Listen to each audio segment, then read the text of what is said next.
J'aimerais lire une parole de Dieu avant la prière. Une parole de Dieu tirée de 2 Corinthiens chapitre 4. 2 Corinthiens chapitre 4, directement à partir du premier verset. C'est pourquoi, puisque nous avons à administrer ce service à cause de la miséricorde qui nous a été accordée, nous ne nous décourageons pas. Mais nous avons renoncé à toute dissimulation honteuse, car nous n'usons pas de malice, nous ne falsifions pas la parole de Dieu, mais nous nous recommandons par la proclamation ouverte de la vérité à tout jugement de conscience des hommes devant le regard de Dieu. Verset 3. Si malgré tout, le message de salut que nous proclamons est voilé, il n'est voilé que pour ceux qui se perdent.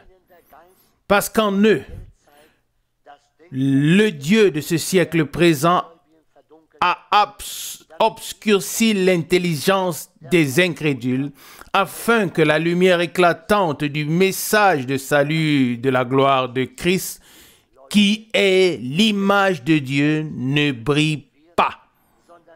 Car ce n'est pas nous-mêmes que nous proclamons, mais le Christ Jésus comme le Seigneur, et nous-mêmes comme vos serviteurs à cause de Jésus. Verset 6. Car Dieu qui a ordonné que la lumière brille d'entre les ténèbres, il est aussi celui qui a fait briller la lumière dans nos cœurs pour faire resplendir la connaissance de la gloire de Dieu sur la face de Christ. Verset 7. Mais nous possédons ce trésor dans des vases terrestres, afin que la puissance exubérante se manifeste comme venant de Dieu et non de nous. Verset 8. De tous les côtés nous sommes opprimés, mais pas écrasés. Perplexes, mais pas découragés. Persécutés, mais non abandonnés. Jetés par terre, mais pas tués. Verset 10. Pourtant, portant toujours avec nous la mort de Jésus dans notre corps, afin que la vie de Jésus soit aussi visible dans notre corps. Car, verset 11, dans la vie, nous sommes toujours livrés à la mort à cause de Jésus, afin que la vie de Jésus soit aussi visible dans notre chair mortelle. Ainsi, la mort fait son œuvre en nous, mais la vie en vous. Verset 13. Mais parce que nous possédons le même esprit de foi, selon la parole de l'Écriture, j'ai cru, c'est pourquoi j'ai parlé. Ainsi, nous croyons aussi, c'est pourquoi nous parlons aussi.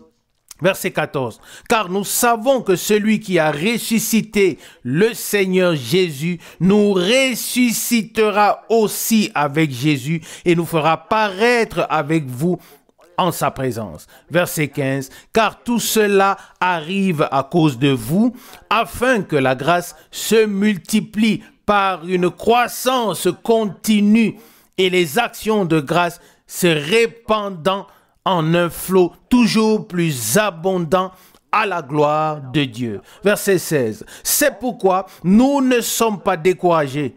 Non, même si notre homme extérieur se détruit, notre homme intérieur reçoit de jour en jour de nouvelles forces. Verset 17. Car le poids momentané et léger de nos souffrances nous apporte de manière exubérante au-delà de toute mesure une plénitude éternelle de gloire. Verset 18. Parce que nous ne fixons pas notre regard sur les choses visibles, mais sur les invisibles. Car les choses visibles sont temporelles, mais les invisibles demeurent éternellement. Jusqu'ici, cette précieuse et sainte parole de Dieu. Levons-nous pour la prière.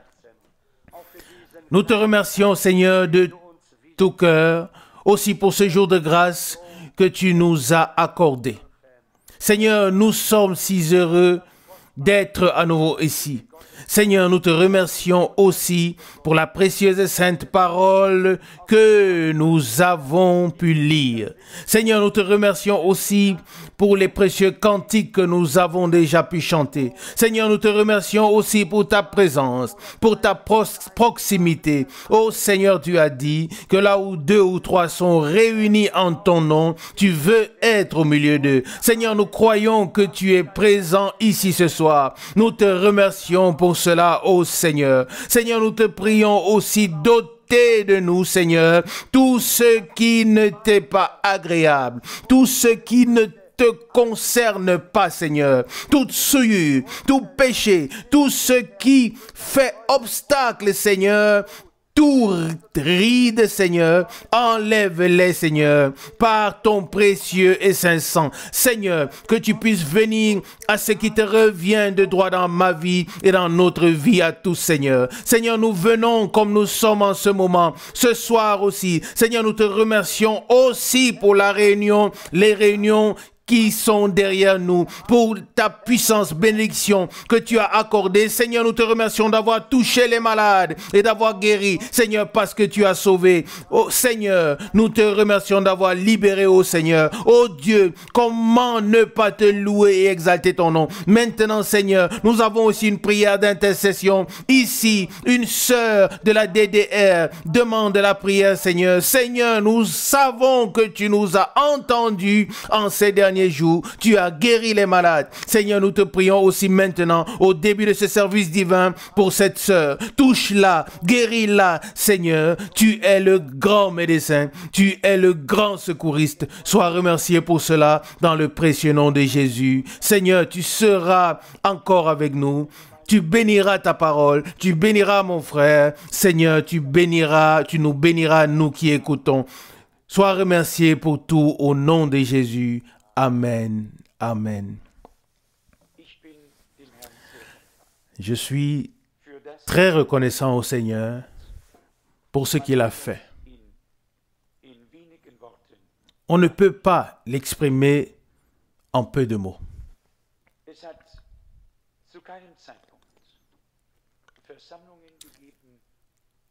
En aucun temps, il n'y a eu des réunions au cours desquelles les personnes sont ensuite venues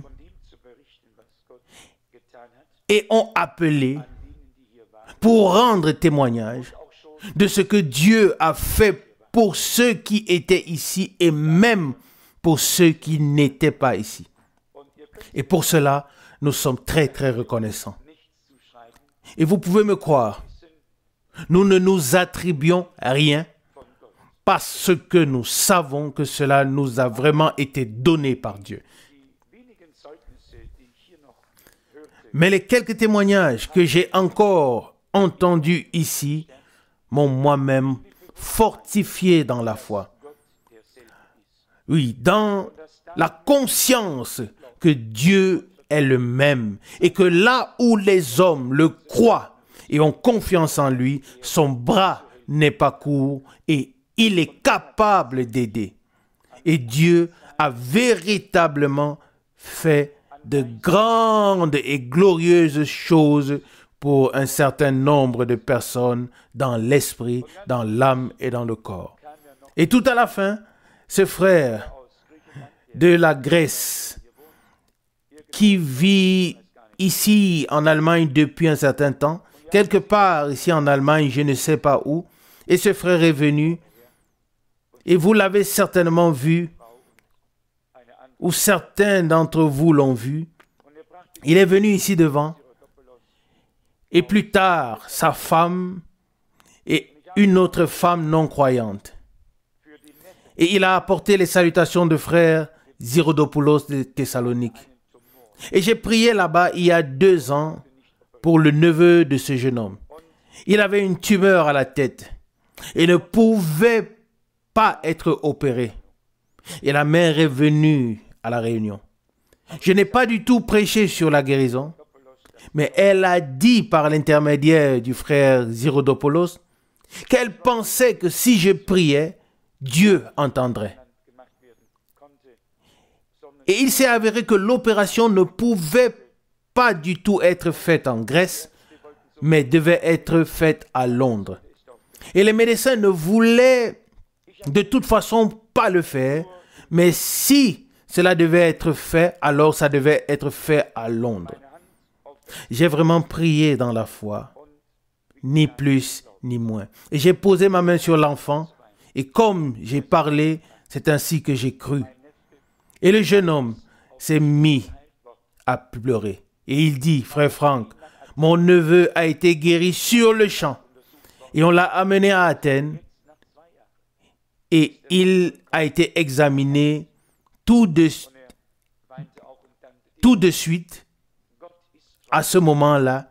Et il dit maintenant, après 2 ans, il est encore complètement guéri.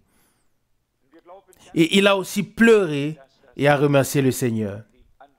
Dieu est fidèle. Il nous suffit de lui faire confiance de tout cœur. Et nous croyons effectivement que la fin sera semblable au commencement. Que pensez-vous? Si vous ne vous contentez pas d'être debout, mais si vous pouvez prier, croire que Dieu bénit, sauve, guérit, libère ici, que pensez-vous qu'il peut faire? Si nous sommes unis dans la présence du Seigneur et que nous agissons selon sa parole, alors il est lié par sa parole et doit la confirmer, car il s'agit bien de sa parole. S'il s'agissait de toi et de moi, nous n'aurions pas besoin de venir ici. Mais quand il s'agit de Dieu, de sa gloire, de sa parole, alors il ne peut pas faire autrement que de la confirmer. Il l'a toujours fait. C'est juste mon souhait le plus profond. Si je pouvais seulement contribuer quelque chose pour aider les autres et m'aider moi-même, alors je le ferai. Et puis il m'est venu la pensée que ce ne sont pas par nos paroles que nous ou les autres seront aidés. Mais moi et tous les autres, nous sommes tous aidés seulement par la parole de Dieu. Il envoie sa parole et guérit. Il envoie sa parole et corrige. Il envoie sa parole et il la confirme ensuite. Mais nos paroles peuvent être nombreuses et l'intention peut être bonne, mais en vain. Mais sa parole est une parole de toute puissance et son esprit utilise la parole et la confirme dans le cœur et dans la vie de ceux qui peuvent croire. Et c'est ainsi que nous voulons, dans la confiance, aller de l'avant, véritablement aller de l'avant, dans la confiance. Je me suis dit en moi-même que le Seigneur, qu'il puisse rendre sa parole encore plus tranchante et qu'il tranche véritablement tout en moi et en nous tous. Et comme il est écrit, ne déchirez pas vos vêtements, mais plutôt vos cœurs. Et si conciez vos cœurs ou le prépuce de vos cœurs, Dieu seul peut faire tout cela. Et si nous sommes si intimement liés avec lui et les uns avec les autres, alors toutes choses seront possibles. Alors on n'aura plus besoin de crier, car notre Dieu n'est pas Baal. Notre Dieu est le Dieu d'Abraham. Il a une oreille fine, une nuit fine. Nul n'a besoin de crier très fort, si fort que quelqu'un d'autre pense qu'on veut le réveiller de son sommeil. Notre Dieu ne dort pas. Il ne sommeille pas. Il est le gardien d'Israël. Il est ton Dieu. Il est mon Dieu. Et nous voulons lui faire confiance de tout cœur. Et je ne pouvais pas m'empêcher de penser que dans ces jours-ci, il est question d'Israël et du courage de ce peuple. Alors il m'est venu à l'esprit de jeter un coup d'œil dans les Saintes Écritures. Et que puis-je vous dire? Le mot Golan se trouve 2 fois dans la Bible. Et il est une partie du domaine original occupé par les 2 tribus édémies et appartient fondamentalement au peuple d'Israël. Dieu devrait nous donner un tel courage pour que nous puissions poser les pieds de notre foi sur ce que Dieu nous a donné à l'origine. Et nous avons vu combien de combats ont dû avoir lieu pour qu'ils reprennent une partie après l'autre. Et nous avons vu dans les guerres qui se sont déroulées derrière nous. Et je vais lire ce qui concerne la région de Golan dans Josué chapitre 20. Josué chapitre 20. Là, il est dit à partir du verset 7. Josué chapitre 20, verset 7. Les Israélites firent de Kédes en Galilée, dans la montagne de Nephtali, de Sichem, dans la montagne d'Éphraïm et de Kirja Arba, c'est-à-dire Hébron, dans la montagne de Juda, des lieux de refuge. Verset 8. De l'autre côté du Jourdain, à l'est de Jéricho, ils établirent ces villes à Bethser, dans la steppe, sur la plaine, dans la tribu de Ruben, à Ramoth en Galate, dans la tribu de Gad et Golan en Basan, dans la tribu de Manassé. Les deux tribus ennemies, Ruben, Gad et la demi-tribu de Manassé, se trouvaient sur le côté oriental du Jourdain. Nous le savons tous. Nous le lirons aussi tout de suite, si vous le souhaitez. La deuxième fois où le mot Golan est mentionné, c'est dans Josué chapitre 21, où il est dit ici à partir du verset 27, Josué 21, verset 27, « Parmi les familles des Lévites, les descendants de Gershon, de la demi-tribu de Manassé, obtinrent Golan en Basan. » J'ai juste pensé qu'en voyant ces choses se produire l'une après l'autre, sans crainte, pour ainsi dire, comme l'était Josué à son époque et aussi Caleb. Tout à l'heure, j'ai voulu lire très brièvement à propos de Caleb lorsque la répartition est arrivée pour les tribus. Et il est dit que la répartition des tribus, des deux tribus et demi, se trouve dans Josué 13, à partir du verset 15, où l'on peut lire très précisément la répartition des deux tribus et demi qui étaient à l'est du Jourdain. Toutes les autres tribus se retrouvaient à l'ouest du Jourdain et les deux tribus et demi se trouvaient à l'est. Il y avait Basan, Galate, Moab et toutes les différentes tribus qui s'y trouvaient auparavant. Mais ce qui m'intéresse maintenant, c'est ce que Caleb a dit quand il a traversé pour prendre possession de son héritage. Josué chapitre 14 verset 6. Josué 14 verset 6. Les Judéens se présentèrent devant Josué à Gilgal et Caleb, fils de Jephunneh le Kénitien. Caleb le Kénitien, dit à Josué, « Tu sais toi-même ce que le Seigneur a dit à Moïse, l'homme de Dieu, au sujet de moi et de toi à Kadès Barnéa. » Verset 7. « J'étais âgé de 40 ans lorsque Moïse, le serviteur du Seigneur, m'envoya de Kadès Barnéa pour explorer le pays et je lui fis un rapport de ce que je pensais réellement dans mon cœur. » Ici, c'est la chose. Nous pouvons nous arrêter ici quelques instants. C'est déjà une parole très glorieuse. Il a fait un rapport tel qu'il pensait dans son cœur. Et savez-vous comment il pensait dans son cœur? Qui le sait? Plein de fois. Il pensait selon la promesse avec foi. Il pensait en lui-même que Dieu est capable d'accomplir sa promesse. Amen.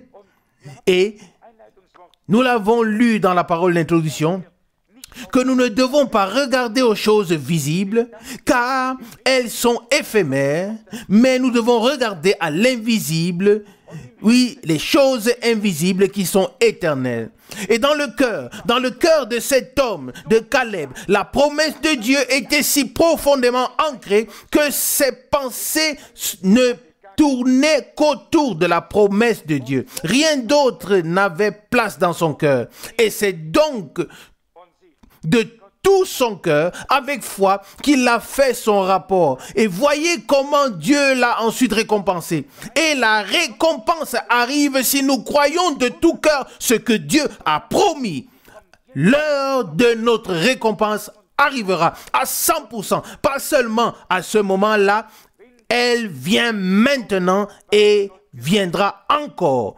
Aujourd'hui et demain et tous les jours jusqu'à la fin, elle viendra si nous croyons de tout cœur ce que Dieu a dit.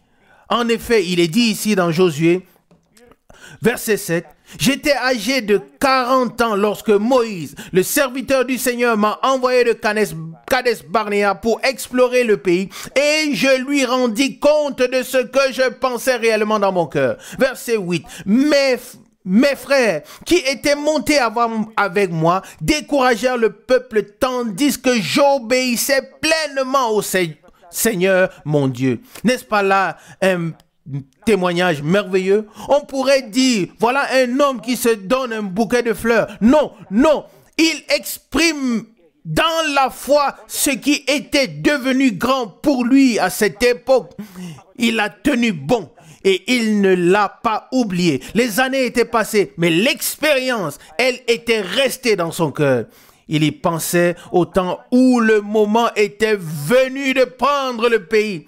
Nous nous souviendrons encore de certaines choses lorsque nos pieds seront sur le point de fouler la terre promise, qu'il valait la peine de croire de tout cœur et de recevoir ce que le Seigneur a promis. Et il dit, dans la suite au verset 8, « Mais mes frères qui étaient montés avec moi découragèrent le peuple, tandis que j'obéissais pleinement au Seigneur mon Dieu. » Ainsi, pas seulement de croire, mais aussi d'obéir. La foi et l'obéissance vont de pair, marchent ensemble. Que Dieu me le donne de pouvoir dire du fond de mon cœur que j'ai fait preuve d'une foi et d'une confiance totale envers mon Dieu. Et il est dit au verset 9, « En ce jour-là, Moïse fit le serment suivant. Le pays sur lequel ton pied a posé, sur lequel ton pied s'est posé, te sera donné en héritage à toi et à ta descendance pour toujours, parce que tu as été parfaitement obéissant au Seigneur, mon Dieu. » Lui-même ne parlait que d'obéissance. Moïse a dit, « Parce que tu as été parfaitement obéissant au Seigneur, mon Dieu. » Il ne pouvait pas faire plus que ce qu'il a fait. Avoir été parfaitement pleinement obéissant à Dieu. Et Dieu a effectivement récompensé cette obéissance de la foi de manière glorieuse.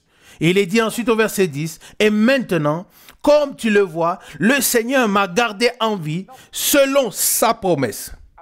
Encore 45 ans depuis le temps où le Seigneur a donné cette parole à Moïse. » 45 ans gardés en vie depuis le jour où le Seigneur a adressé ou a donné cette parole à Moïse. Vous aurez à me pardonner, mais je n'ai pas lu cette parole avant la réunion, c'est pourquoi elle ne m'est pas très familière, mais nous lisons ensemble maintenant et nous pouvons constater ce qui est dit ici. Il reprend le verset 10. « Et maintenant, comme tu le vois, le Seigneur m'a gardé en vie selon sa promesse. Encore 45 ans depuis le temps où le Seigneur a donné cette parole à Moïse. Et pendant que les Israélites étaient errants dans le désert, et ainsi, j'ai maintenant 85 ans et je suis aujourd'hui aussi vigoureux que lorsque Moïse m'a envoyé. Qu'est-ce que c'était? Les 45 ans étaient passés très vite. La promesse de Dieu était nourrie par la foi. Il avait une cause à laquelle il pouvait s'accorder. Et il dit, je suis aujourd'hui aussi vigoureux que lorsque Moïse m'a envoyé. N'est-ce pas merveilleux? La promesse de Dieu te porte, elle te fortifie, elle t'élève au-dessus de bien des choses. Amen. Ce sont donc des paroles glorieuses que l'on peut lire ici. Verset 11, il reprend, « Je suis aujourd'hui aussi vigoureux que lorsque Moïse m'a envoyé.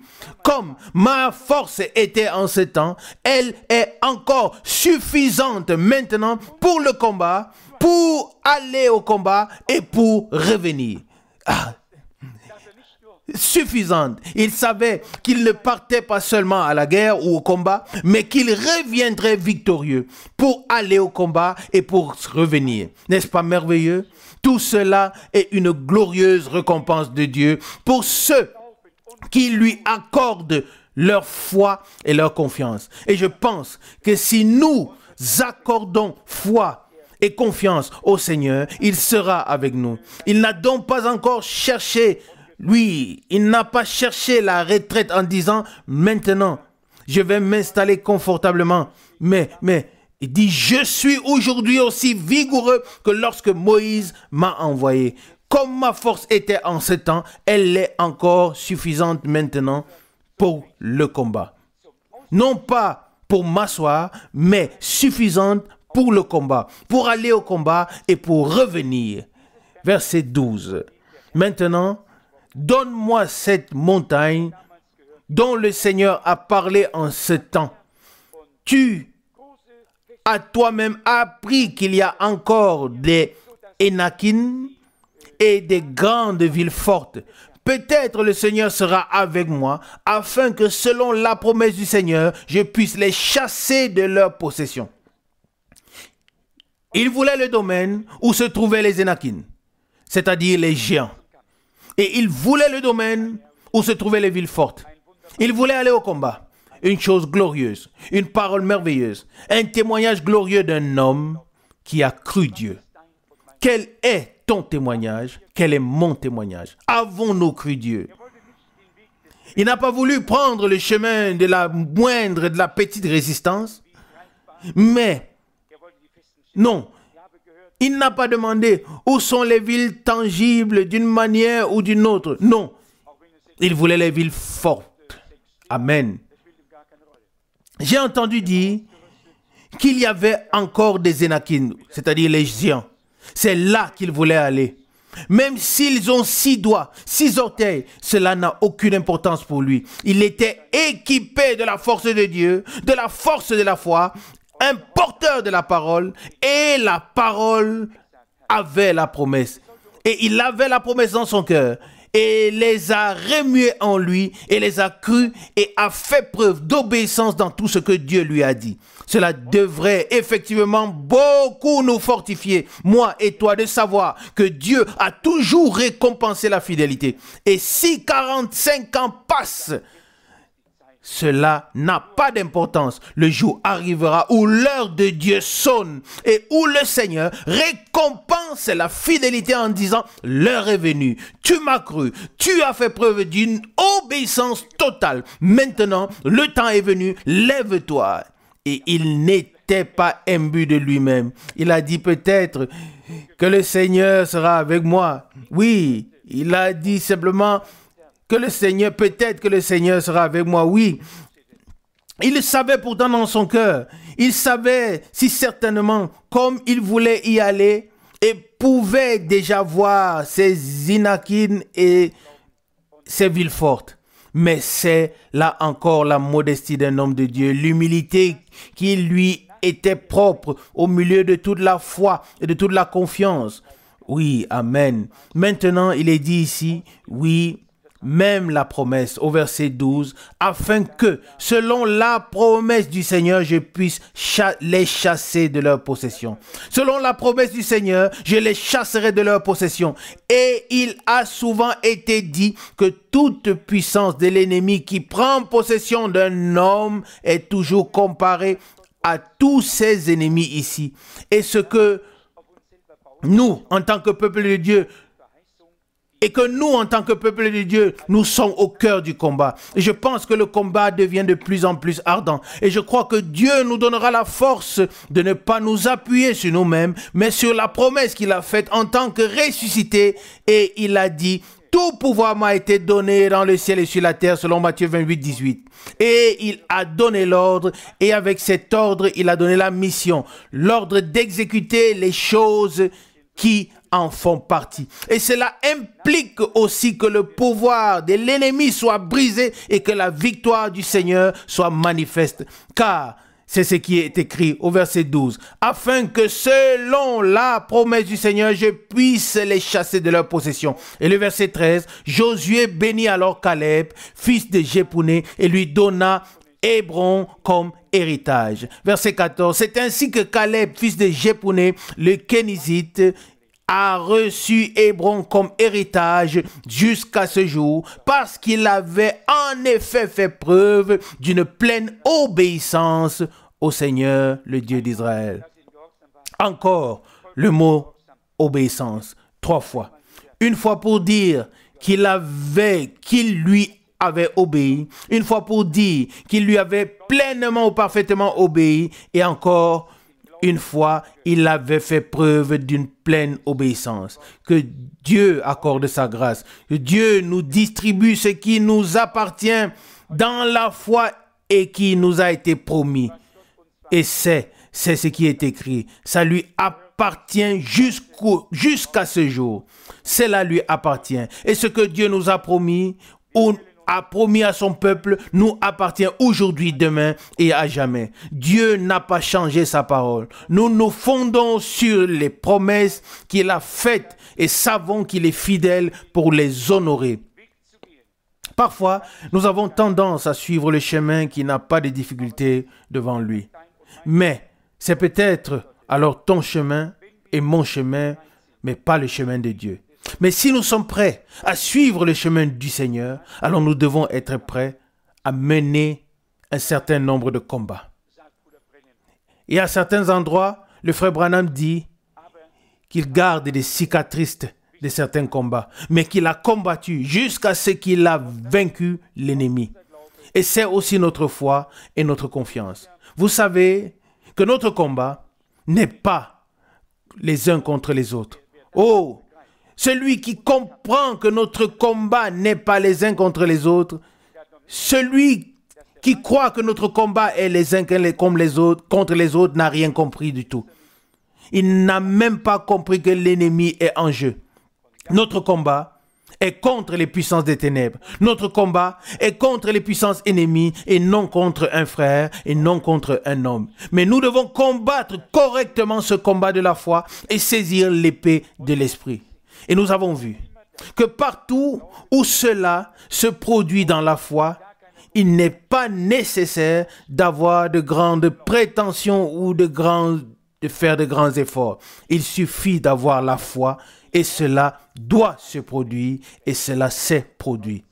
Nous avons la foi et en une œuvre achevée au bois du calvaire par Jésus-Christ notre Seigneur. Combien de fois l'avons-nous entendu sur les bandes? S'il était possible, si je pouvais guérir, je le ferais. Mais il dit, je ne peux pas faire ce que Dieu a déjà fait. Il dit, la guérison a déjà été faite sur la croix du calvaire. Lorsque Jésus-Christ a été blessé, lorsqu'il a été frappé et martyrisé, nous avons été guéris par ses meurtrissures, nous avons été rachetés par ses blessures et par son sang. Ici, nous avons constaté en résumé qu'il est question de la foi, de la confiance, des promesses et de l'obéissance.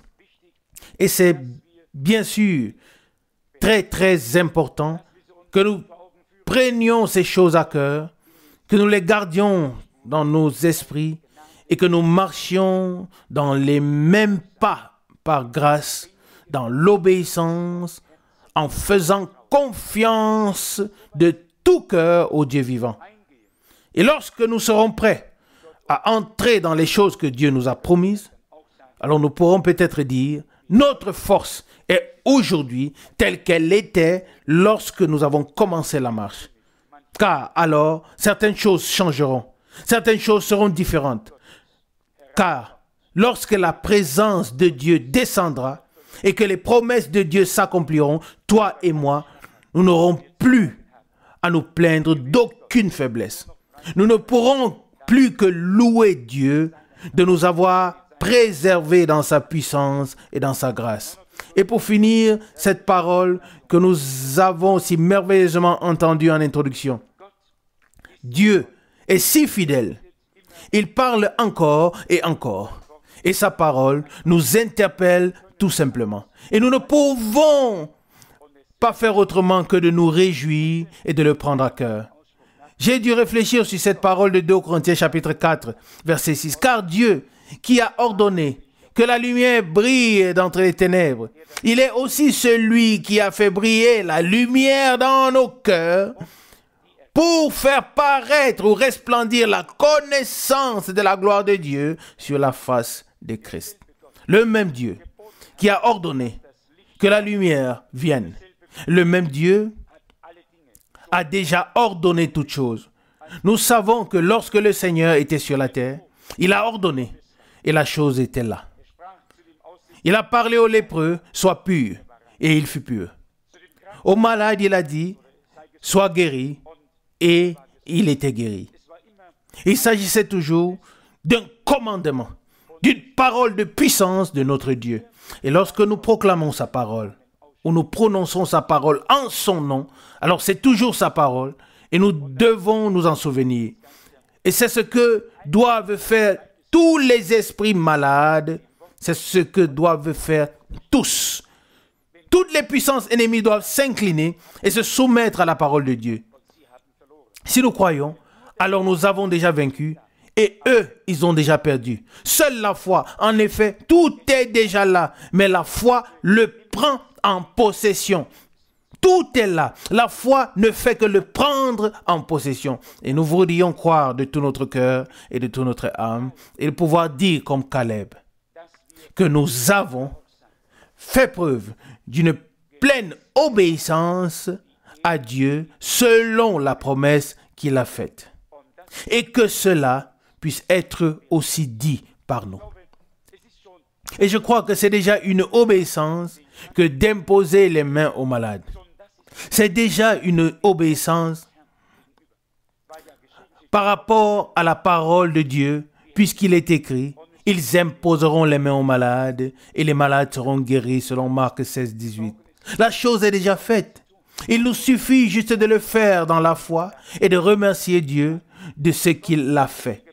Dieu qui a ordonné que la lumière brille d'entre les ténèbres, le même Dieu a déjà fait toutes choses qui sont là pour nous. Nous qui ont ces choses qui ont été préparées par Golgotha pour toi et pour moi, et nous n'avons plus qu'à en profiter. Et quand il parle aujourd'hui, il se passe quelque chose. Et je crois qu'il nous parle par sa parole. Et nous l'avons aussi déjà vu. Parfois, nous entendons. Et dans le passé, nous avons souvent toujours attendu que le Seigneur nous parle après que le Seigneur nous ait parlé. Mais désormais, après la parole du Seigneur, nous n'attendrons nous n'attendrons plus que le Seigneur parle. À partir d'aujourd'hui, après la parole du Seigneur, nous attendrons l'action de Dieu, la confirmation de sa parole et nous persévérerons devant sa face. Non pas qu'il parle encore 2 ou 3 fois, non. S'il parle une fois, c'est déjà beaucoup, c'est déjà beaucoup. Et ensuite, il attend que nous recevions dans la foi pour qu'il puisse agir. Après son discours, attendons son action, la manifestation de sa puissance par grâce. Et vous verrez que Dieu ne manquera pas. Mais je me réjouis que Caleb avait une si bonne mémoire, même après 45 ans, et qu'il a dit, écoute, cela m'a été promis, maintenant je me tiens ici, je veux maintenant prendre possession de ce qui m'a été promis. Je ne peux pas faire autrement, je le vois. Amen. Le livre de Josué, et le frère Branham l'a souvent dit, le livre de Josué est une comparaison pour l'église de ce temps.